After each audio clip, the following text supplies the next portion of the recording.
Welcome back to another episode of the podcast. Yet again, I'm joined by Oscar. How's it going? It's going great. I got almost all my picks right. In fact, in the main event, I guessed that Ngannou would get it done by knockout. He did. Your guy Stipe was on his back at the end of the night, and we welcome the era of Ngannou. Yep, as you said there, we welcome the era of Ngannou, and it's going to be a long era, in my opinion. I just don't see anyone beating him anytime soon, especially how great he looked in that fight. He seemed to, correct the mistakes he learned in the first fight. He corrected them, worked on them, and he came back a different fighter. He did. He's only getting scarier. Before this fight, he was already the scariest guy on planet Earth. He only got scarier last night. He had takedown defense. He was very patient. He was relaxed. And he was, doing strikes that he wouldn't have done before. The first strike of the fight was a leg kick. In that other fight, the first thing he did was bum rush Stipe and try to land huge missiles from his hands. This time he kept it, nice and calm. He was doing everything he needed to. He had basically a flawless performance. The only thing that really didn't go that great for him was when he got hit with that bomb by Stipe that wobbled him a little bit. But in the end, that's actually what won him the fight. Stipe got overzealous. He rushed forward and he got clipped and folded like a lawn chair. Exactly. Before we get into that, I just want to say to you guys, we're on 948 subscribers as we speak, 52 away from 1,000. That would be incredible to hit this year. It was a goal of mine in this year, and to hit it so early in this year, it would be absolutely incredible. So 52 away. If we can make that happen, that would be incredible. So make sure you like and subscribe, and put that bell notification on so you know when we upload. So anyway, back to the episode. Sorry for that little bit of delay. But yeah, Ngannou versus Miocic. Incredible fight for Ngannou. And a lot of people are saying, what happens now? Does Stipe get that trilogy? Or does Ngannou move on to maybe Jones? Maybe Lewis? What happens? What happens in your opinion? I think Ngannou has to fight John Jones next. That's the only guy who, in my mind, can beat him simply because of his unbelievable fight IQ, and he's never lost a fight in the octagon. He's had that little slip up with who was it? The blind guy from Tough 3. That it was just unfortunate. Yeah, Matt Hamill. Those 12-6 elbows. I think that rule is a little ridiculous. John Jones is the greatest of all time, in my opinion, and Francis Ngannou possesses the tools to beat him. He's got ridiculous power. His cardio looks to be a little better. He's got new tools. And I wouldn't be surprised if Francis would knock him out, but I do think John possesses the ability to beat him. And in my opinion, he's the only guy to do it, to possibly beat Francis. But also there is Derek Lewis winning in the wings. He got that big knockout over Curtis Blades that dropped pretty much everybody's jaw. And Derek Lewis did already beat him. That was the old Francis. The new Francis probably knocks his head off, but Francis probably would like to get his revenge. So if John Jones does not come to terms with the UFC on money, on a new deal, whatever is going on right there, we're probably going to see Francis and Derek Lewis headline a pay-per-view in a couple months. Yeah, I agree with you. John Jones took to Twitter, had a little back and forth with it. Well, I won't say back and forth. It was just him really talking to the UFC. He asked for his release, did stuff like that. And then he said that he's going to get a call from the UFC next week, a contract on the table, and he's going to move from there. So that's interesting to see what happens there. Obviously, I hope they get the Jones fight. We get that sorted because that's probably the biggest fight in UFC heavyweight history. Might be the biggest fight, period. That fight is everything you want out of MMA. Two high-level mixed martial artists going in there, and both of them can beat the other. And that right there is the fight that is at the top of my wish list. I'm not saying it would be like a ridiculous war like a Shogun and Henderson. It would just be a fight where you would be on the edge of your seat the entire time because Francis could always knock him out. And John is he's been in danger in his last couple of fights. The Reyes fight, the Santos fight. as a John Jones fan, I was sweating like unbelievably. Just it was something that did not make me comfortable, you know. And if that's the same Jones coming there against Francis, he probably loses. But I do think Jones with the weight gain, with the new division, I do think he would be more motivated, and we would see just like an epic performance from John. But that's an unbelievable fight, and it's one fight that the UFC cannot afford to let slip it. They can't let it slip through their fingers. There's fights like GSP and Anderson Silva that never happened. There's a ton of matchups that just never happened. If the UFC doesn't get the deal done, this is going to be another one of those matchups. Exactly, you mentioned there fights that have never that were supposed to happen but never happened.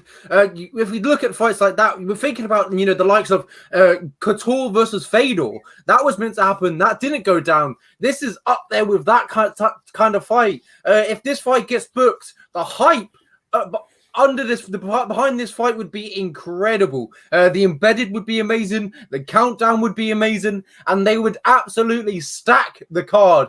Guarantee it. If this fight did go down, and it would probably be one of the biggest pay-per-views in UFC history, in my opinion. It'll probably be in the USA though. I don't see him taking it to Africa. A fight like that. Maybe if he beats Jones, then they take it to Africa. But he has a great opportunity to beat Jones. You mentioned there in his last few fights, he's been looking a little bit sloppy, looking like he's slowing down a little bit. But yeah, he's gained a lot of weight. 245 pounds. John Jones weighs currently. Yeah, he's definitely going to be slower. That's just how physics works. He's going to be slightly slower. And if Francis is the quicker guy that night, he's going to win. Mm-hmm. But John Jones has always had, a great chin. I don't ever remember of him ever being in trouble on the feet, ever being staggered or even dropped. That doesn't really come to my mind. The Machida fight, he took a couple lickings there. Dan Henderson probably would have been the guy to make him eat a huge shot, but we never got to see that. And Francis is definitely going to land at least one shot. Even the old Francis who fought Stipe was able to land a couple bombs. Yeah, exactly. An intriguing matchup. If we do get Jones, I'll be over the moon. But if we get Lewis as well, I wouldn't really be complaining. I think it'll be a totally different fight to the first. Yeah, if it's anything like the last fight, it could be detrimental to the star power of both men. But I know both men care about their reputations, and they cannot afford to have another lazy, just low volume, low action fight. They know they have to deliver, or they'll be perceived as, timid fighters by the fans. Well, let's talk about Miocic quickly. The loser, the heavyweight. In my opinion, he's still, the heavyweight GOAT. He achieved, he achieved what Alvarez couldn't do in that heavyweight division. Defended that belt 3 times. I think he defended it 6 times. I think he equaled that with Couture, or maybe 5 times, maybe one behind Couture. I'm not too sure. No, he's had 6 title fights. I think he's equal with Couture. I'm not too sure. I'm close. I know that. But yeah. What happens with Miocic now? There is a few contenders out there maybe you could fight, but what I would like to see is Ngannou's probably going to fight Jones and Lewis next. If Miocic sits back and does what he did against DC, I reckon he could get probably a trilogy fight. That is possible. We know Stipe likes to have long layoffs. Even after he beat DC that time, he took about 7 months and a half off. He likes long layoffs. And after getting knocked out like that, he's going to have a long layoff. So I honestly can't even matchmake for him right now because who knows when he's coming back. But a matchup that I honestly would like to see would be him against Curtis Blades. That's a guy who would be looking to out-wrestle Stipe. Somebody who would not, knock him out like that, I don't think. And it would be a winnable fight for Stipe and something to get his feet under him again. But I also do think that there's a good argument for him getting a title shot straight away when he comes back. Yeah, 100%. He's the greatest. Yeah, exactly. The greatest heavyweight of all time that we see inside the UFC. There's a few contenders. If he does come back fairly sharpish, you got Volkov, you got Blades, some great fights. But yeah, we'll move on to the co-main event. Vincent Luque defeats Tyron Woodley via submission in the very first round, 3 minutes and 50 seconds, 56 seconds into the first round. And what a wild fight this was. Tyron Woodley goes in swinging, and that's the perfect way. I know he's lost, but I think that's the perfect way Tyron Woodley can send himself off. Yeah, I told you guys, even if the old aggressive Tyron Woodley came back, Vicente Luque is so dangerous. This guy carries so much power in his hands. And the right hand from Tyron Woodley is fairly predictable. And Vicente Luque was able to find the openings and land the big shots. And Woodley was so rocked, he even had to grab the fence to keep himself up. And eventually Woodley got stuck in that Darce choke, which kind of a coincidence. That's what he did it there until he rocked him and eventually submitted him. And he's probably gone from the UFC. We know he's a free agent right now. That was the last fight on his contract. He gets paid a decent amount in comparison to other vets like him. The guy is a legend. He defended that belt 4 times in 1 year. I have nothing but respect for him, but now it's not his time anymore. He's not a top player anymore, as we saw, but Vicente Luque is. Vicente Luque has beaten anybody who's mediocre competition. Anybody who's below that top 5, he probably knocks them out in spectacular fashion, or just the way he does it. He finishes you, and he has you to his highlight reel. If you look at this guy's highlight reel, it's endless. He was once on a 6-fight finishing streak. All finishes. He rarely goes to the judges, and the only guy he didn't finish was Mike Perry, and he left his nose on the other side of his face. Luque is so dangerous. I would like to see him fight. Let me think. I do think that fight with Leon Edwards. We already saw him fight in the past. That's a great rematch. I do think that both guys have evolved since their first fight, and it would be more competitive this time around, if you ask me. That's good matchmaking, if you ask me. Do you think that's the right fight to make that rematch that we saw a couple of years ago? 100%. In that fight, I can't remember to the top of my head, but I'm pretty sure Leon Edwards might have finished Vincent Luque in that fight. No, he didn't. It was a unanimous decision. Or am I thinking? Oh, I'm thinking of Luque versus Bilal. I don't know where I got that. I don't know where that come from. Luque has a granite chin. Yeah. I remember of Luque beating Bilal, knocking him out. I don't know what came on top of my head then. Anyway, they fought a few years ago. Luque unfortunately dropped the decision that night, but now he's looking better than ever. Got that win versus Randy Brown, got the win over Nico Price, and now he's got the biggest win of his career versus a former champion in the division, Tyron Woodley, a guy who's defended the belt 4 times against some of the best names in the division, against some of the best fighters. Finished Darren Till via submission, and he looked great in that fight. And he got, unfortunately, in this fight, he got submitted by I think they said on the broadcast that was his favorite submission. Tyron Woodley's Tyron Woodley's favorite submission was the Darce choke. And ironically, he got finished with a Darce choke. So, Tyron Woodley, as you mentioned there, he's a free agent. He's not in the UFC no more. Dana White said in the post-fight, it's unlikely. Well, he said he's 38, 4-fight losing streak. They went, so it looks like he's not going to re-sign him. So maybe he goes off to maybe Bellator, maybe one championship, or maybe just calls it a career. But Vincent Luque, the smart fight for him next is Leon Edwards, and I think that'll be a perfect fight to headline a fight night. Yeah, Leon Edwards says he's looking to fight in a couple months, and if you really want to fight a guy you already beat. If you're really that great, if you're really deserving of a title shot, fight a guy you already know you can beat, and a guy who has gotten better to put a stamp on that win, because I don't think Leon has earned that title shot just yet. Well, let's talk about putting stamps on win. There's one guy that fought on the weekend that did that, and that was Sugar Sean O'Malley. He absolutely decimated Thomas Almeida in this fight. I think he went for the highlight reel knockout in the first round, when he walked away, and I felt like if he maybe followed that up, he would have got the finish. It would have looked better, but nonetheless, he still looked great. He looked phenomenal. I said before this fight, At the preview show, I don't really think this fight should be happening. I think it's a complete mismatch. I think they're both fighters at completely different rankings at the moment, totally different positions in their career and the rankings. And I was correct. I think Thomas Almeida's on a 3-fight losing streak. But heading into this, now he's on a 4-fight losing streak. Yeah, I just didn't think this fight made any sense. But it happened anyway. O'Malley looked good.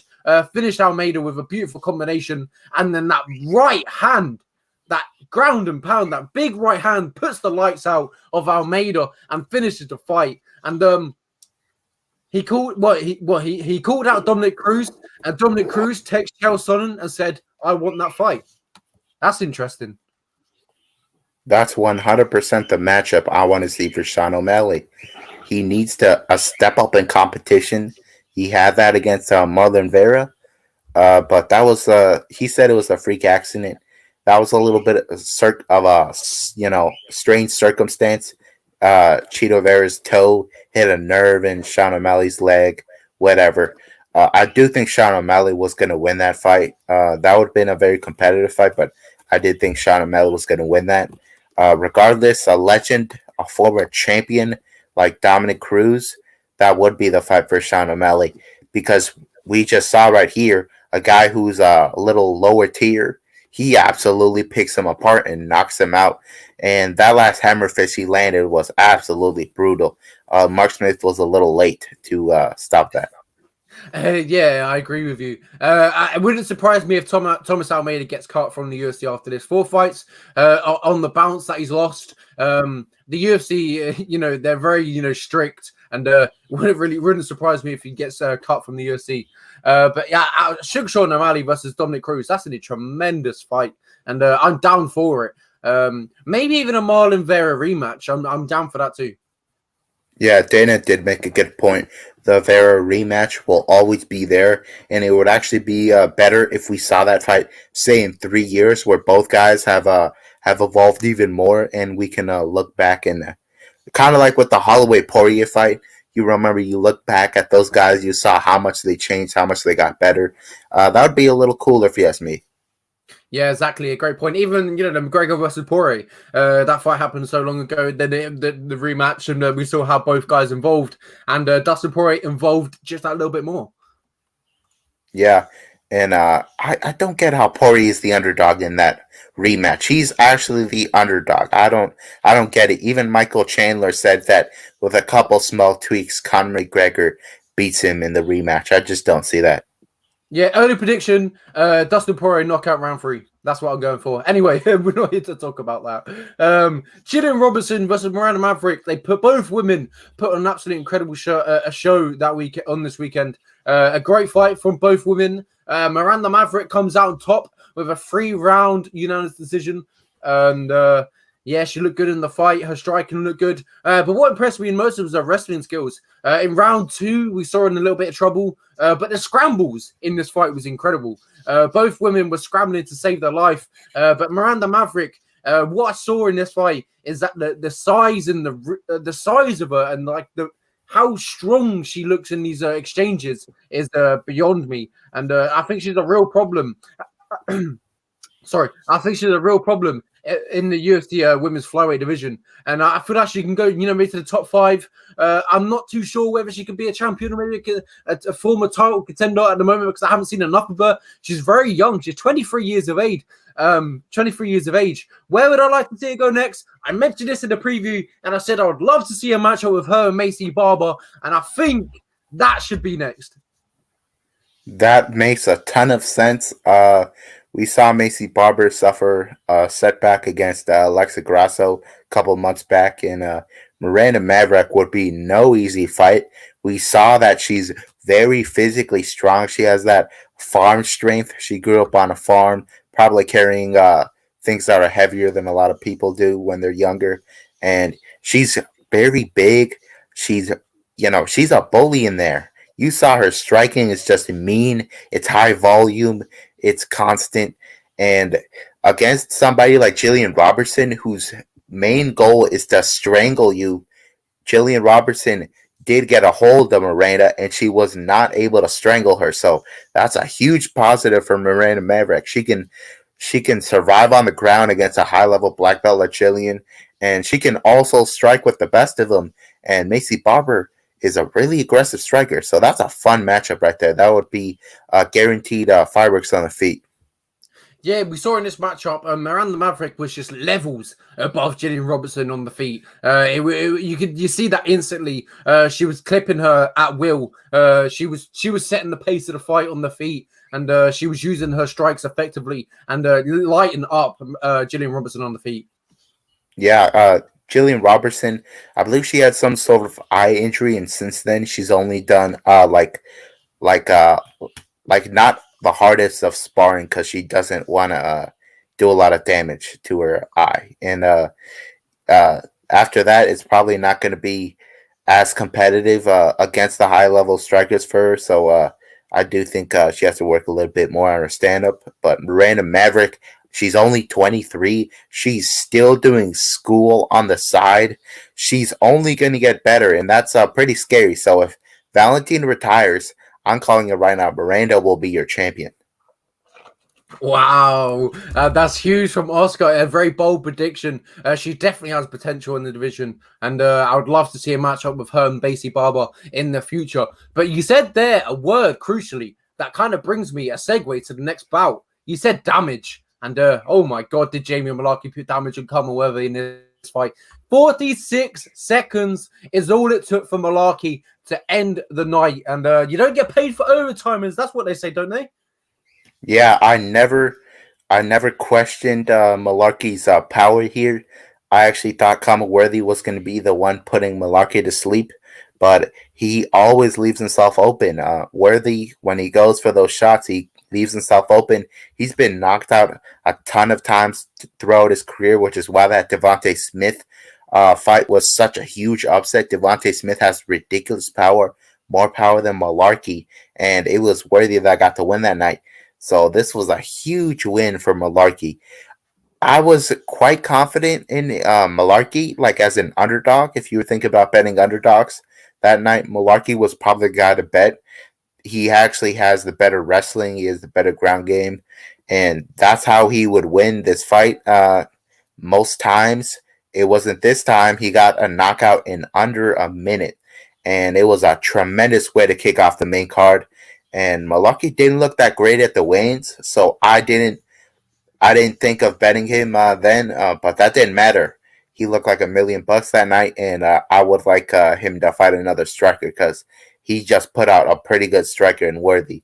So maybe he fights Devontae Smith next. Yeah, Devontae Smith, maybe Alexander Hernandez. That would be a great fight. But yeah, you said you mentioned before we went live. You talked about Worthy's chin, and it played a massive factor in this fight. Yes, it was a great punch, a very crisp, sharp left hook over the top, but it just grazed the chin of Worthy. I felt like he maybe thought he was out of range, and maybe wasn't going to get clipped, and maybe it caught him by surprise. Yeah, he leaves himself open a lot. Been knocked out a ton of times. Malarkey was the one to find the shot that night, and who knows how this fight plays out 10 times? Because 10 times out of 10, I don't think this happens. There's so many There's so many ways this fight could have gone, and this was just a wild one.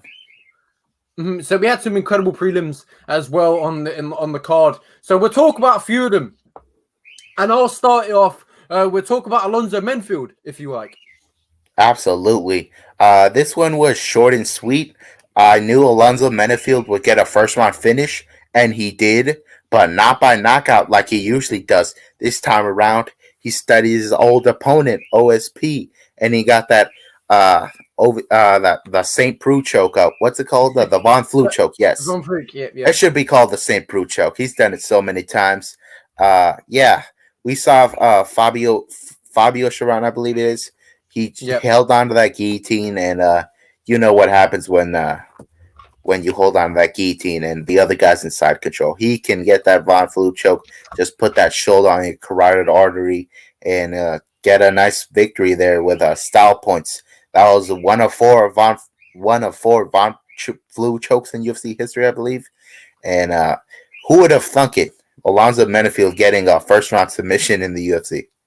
Yeah, that was definitely not the way I saw it going. If it was going anyway, I thought Alonzo Menfield would get the better of him on the feet, and maybe if Fabio get the better of him on the ground. And Alonzo Menfield just used his size and just absolutely put the pressure on him early on and got that submission win. I believe they said on the broadcast it might have been his second submission win in his career. Yeah, I didn't even know he had a submission win on his career. He's never really fancied himself a grappler. And in this case, he was able to use it defensively and also offensively at the same time. He did beat Paul Craig, but we really didn't get to see him tested like that. Really good win for Alonzo Menifield, and there's a ton of great options out there for him. I do think Eric Anders would be a fun fight. There's so many good fights in this middleweight division. Wow, that's an incredible matchup. But yeah, his first submission was against Bryce Ratinho Co. I don't know who that is, back in 2018. But yeah, that was his second career submission in the professional ranks.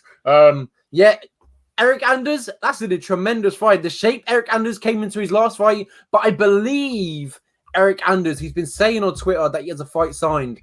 So I'm not too sure whether that would probably be next. But that would be a great matchup if it does happen.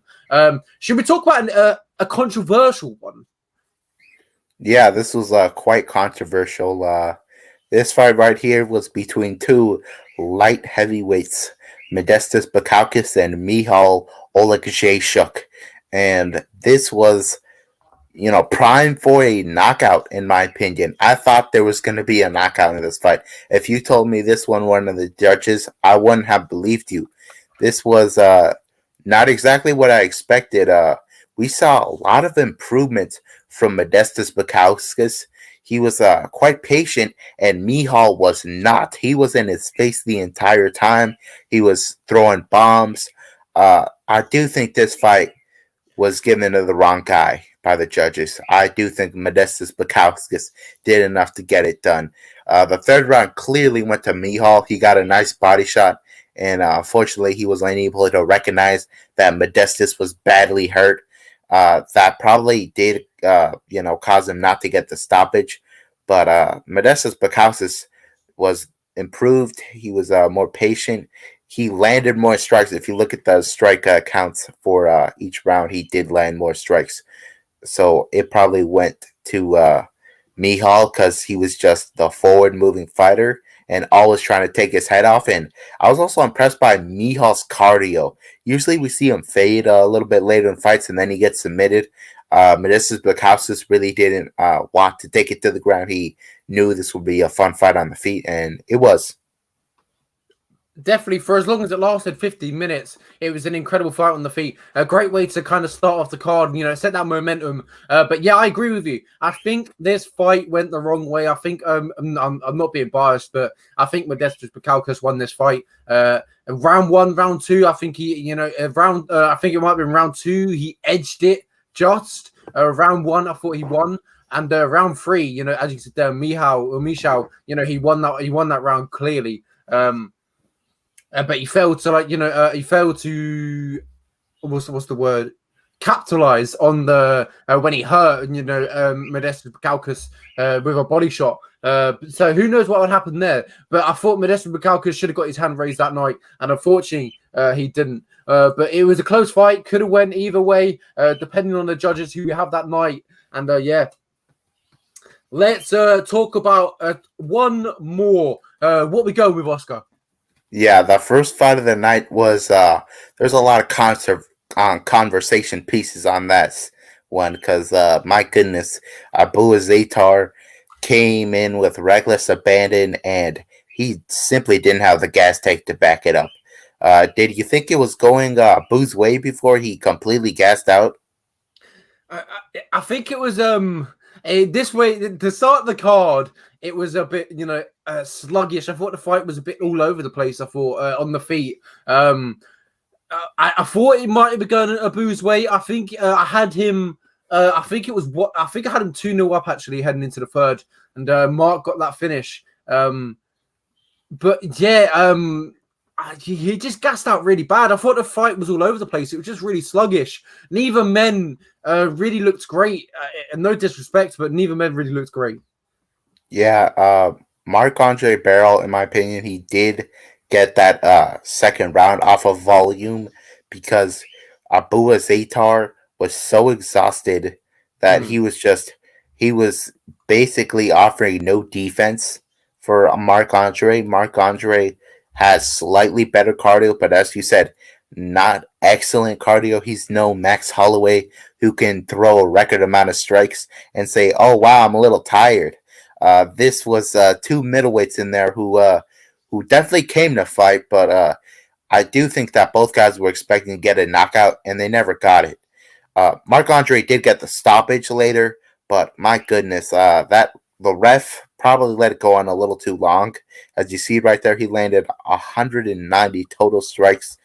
In that third round, we saw Abu Azaitar basically defeated. His body was defeated. It was not his mind because you could see the guy was doing just enough to not allow the ref to stop the fight, but it was a ton of unanswered strikes that Marc-Andre didn't need to land.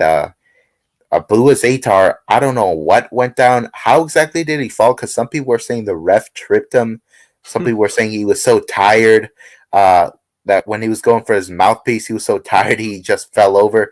I don't know what happened. This was a sloppy fight, which is why I really wanted to talk about it. Marc-Andre Barrel got the top mount so easily. There was no resistance for Abu Azaitar. It just landed a ton of ground and pound. And if he had a little more left in that gas tank, he would have finished it quickly, but it was very ugly. Yeah, I agree with you. A perfect way of putting it. It was very ugly, very sluggish, and yeah, it was an interesting way to start off the card. And we moved on swiftly to a fight with Shane Young versus Omar Moraes. And Omar Moraes, bounced back with that 30-27 in this fight. Outstruck Shane Young on the feet and earned a unanimous decision. Quick thoughts on the fight. Shane Young came to fight, but he just wasn't the better striker. Omar Morales is a problem. This guy was undefeated at lightweight, and he said, "Hey, a lot of these lightweights, they're really not that willing to fight. They have a ton of disputes over matchups, over pay and whatnot." And he said, "Let me just go to a division that's easier to rise the ranks in." And he went to featherweight.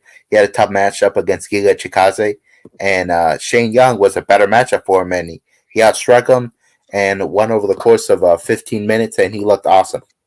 Yeah, exactly. A great way of putting it. He looked awesome that night. Talking about looking awesome, Nurmagomedov. I was going to try and pronounce his first name, but I won't bother. Yeah, he looked great that night. Outstruck. Well, he didn't even outstruck Gooden. But he got that 4 minutes and 18 seconds of control time with one takedown. That's interesting. Yeah, we saw straight away Gooden wanted nothing to do with Abubakar on the ground. He had his hands way down, anticipating the takedown, and that was a mistake because Abubakar was able to tag him over and over again. If you would have told me Abu would have had Gooden on trouble on the feet on multiple occasions, I wouldn't have believed you. Abubakar is he doesn't mind striking, but as you saw Habib in his corner, they were trying to stick to father's plan. They were trying to get those takedowns, that control on top, and impressive performance by Abubakar. We saw that his striking has gotten better, and that Jared Gooden just has a lot of work to do, if you ask me. Yeah, exactly. Well, that's the end of the UFC 260 preview. We have a few more minutes if you want to quickly preview the Bellator 255 Patricio Pitbull versus Emmanuel Sanchez. First, I have two thoughts.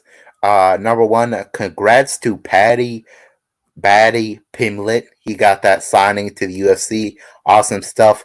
You've interviewed him before. He's shown that he really wants to be in the UFC, and his wish came true.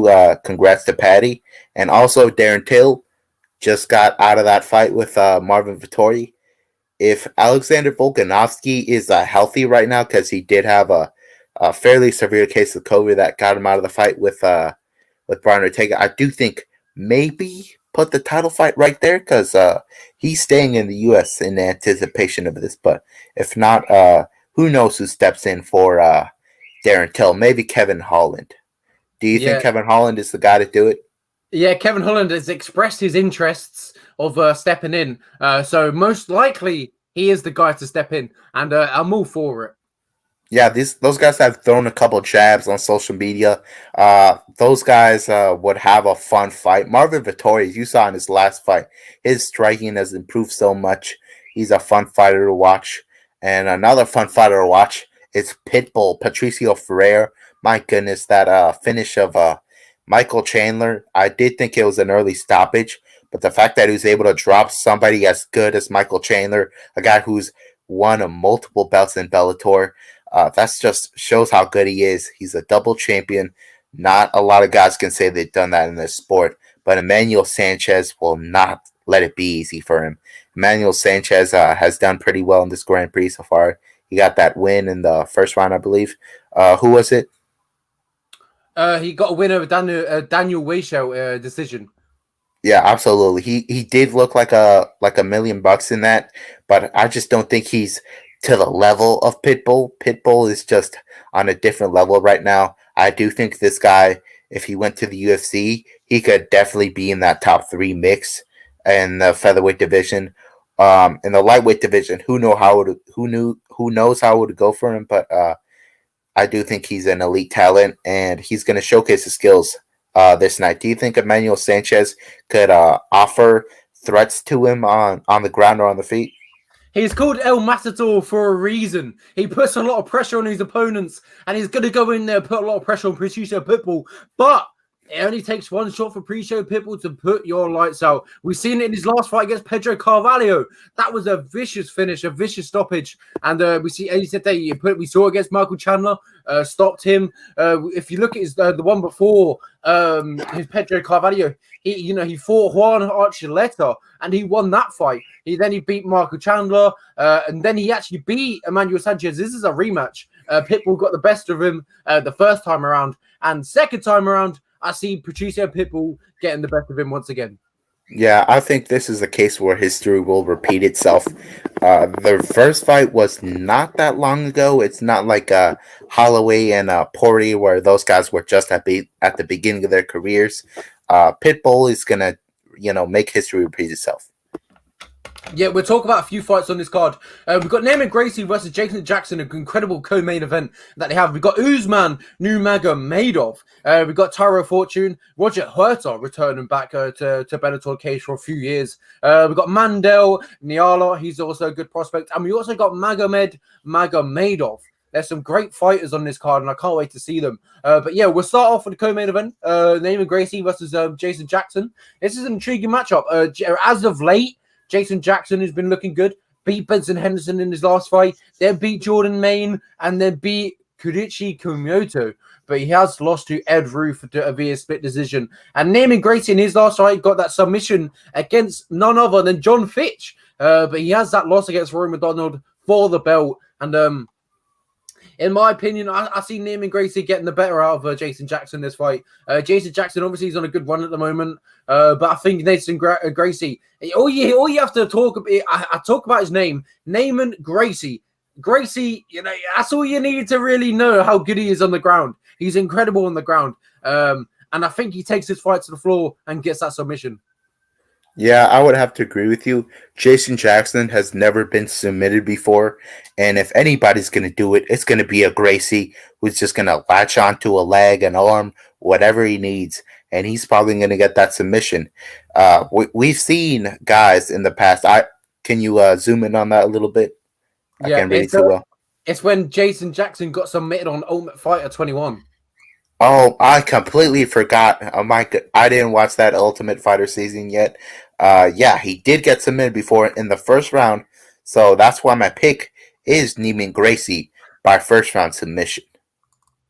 Yeah, that was interesting. He got submitted versus Mike Graves in the Ultimate 21 when they did. Was it ATC versus Black Zillions? That was a great season. Tremendous season. Vicente Luque came out of that season.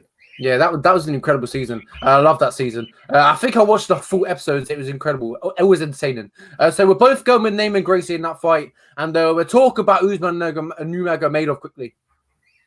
All right, around the water cooler, the AKA camp keeps on saying that Usman Nurmagomedov is the guy. They're saying that he's better than Islam. He's better than Habib. They're saying he's excellent on the feet and on the ground, and that's just a scary thought. If you're being talked about to be in the ballpark of a Habib Nurmagomedov skill set, I'll definitely have my eye on you. And I got my eye on this guy. He's undefeated, just like Habib was. And he's probably going to showcase his skills here. He's a huge favorite. He's expected to win.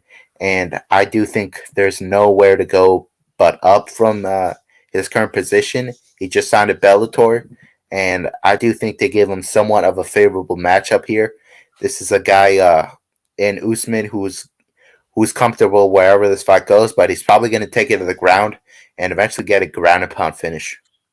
Yeah, I agree with you. I believe this might be a favorable matchup for him. But, you know, if you're getting praise from DC, Javier Mendez, Luke Rockhold, you're the real deal. If you're getting praise from them, the high stature of them, there's a bit about you, and that's we're gonna see it this weekend. I think we're gonna see a tremendous performance from Usman Nurmagomedov, and we're gonna see, you know, he's actually the real deal. And it's a bit of a bummer that he is in Bellator, because, you know, he probably would have, you know, mixed things up inside the UFC. Yeah, there's no reason for those guys from AKA to lie. They've got nothing writing on this. They just can recognize a high level talent like Usman. Mm-hmm. Yeah, so that's all we we have 255 on Bellator 255. Starts again this weekend live on Showtime. They just got that deal on Showtime, which is huge for them. But yeah, great card all around. Jack May stepping in at short notice against Tyro Fortune. Otherwise, we would have saw Matt Mitrione fighting again against Tyro Fortune. Yeah. I heard Mitrione was out of the fight. Might be COVID or an injury. I don't know. Yeah, but he is out of the fight. Yeah, Jack May stepped in for the fight. Yeah. Roger Huerta, an MMA legend, fought in the UFC, now fighting for Bellator. Hasn't fought in a while, but he returns back to the cage versus Chris Gonzalez. We've got Mandel Nalo as well. He's a great prospect coming from Canada. And then we have another Russian prospect in Magomed Magomedov. This guy he's known for one thing. He's the only guy to ever set from Aljamain Sterling, of course. He's the only other guy to defeat Peter Yan. Yeah, that was just a tremendous performance by Magomed. I honestly think Peter Yan did win that fight where Peter lost. But Magomed, his wrestling is next level. And if you're like a young Peter Yan who doesn't quite yet have that high level wrestling defense, you're going to lose to him. And I don't think CJ Hamilton has that elite wrestling defense like Peter Yan does now to survive Magomed Magomedov. Yeah, if you look at it, he's lost 2 in his last 5. And then 2 listeners wished to Johnny Flick and Jordan Espinoza, 2 UFC of one's now a former UFC fighter. But yeah, Johnny Flick submitted him. So maybe potentially a submission win here for Magomedov. Yeah, that's what I see going down. I think it happens in the second round. Yeah, incredible card with Bellator 255. Pitbull versus Sanchez. I'm excited for this weekend. Some great fights, and I can't wait to tune in to watch them. So from me, we're going to end the episode here. So from me and Oscar, a very goodbye, and I hope you enjoy the fights this weekend. Yeah, absolutely enjoy.